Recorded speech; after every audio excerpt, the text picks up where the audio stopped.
ইকুয়েডরের Quito শহরে বছরের সেই দিনটা পালিত হয় এক অদ্ভুত ঐতিহ্য দিয়ে। নাম তার বিধবা দৌড়। তবে এই দৌড় প্রতিযোগিতায় বিধবা নারীদের অবস্থান থাকে না। বিধবা সাজে পুরুষেরা।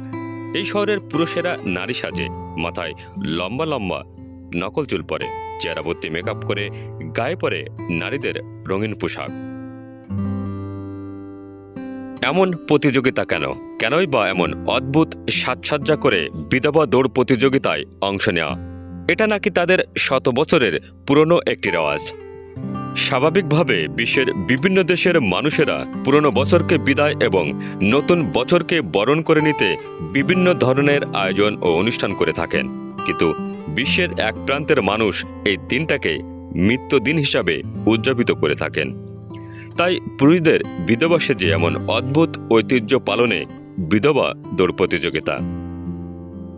ইকুয়েডরের মানুষেরা এই দিনটাকে মৃত্যুদিন হিসেবে মনে করেন এবং সেই শোক উদযাপন করতেন বিধবা সেজে এমন অদ্ভুত দৌড়ের মাধ্যমে।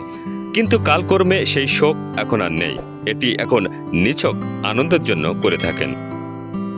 বিভিন্ন স্টাইলে বিধবা সেজে দৌড় প্রতিযোগিতায় অংশ নেয়। রাস্তায় জমায়েত সকল মানুষেরা বেশ মজা পায়।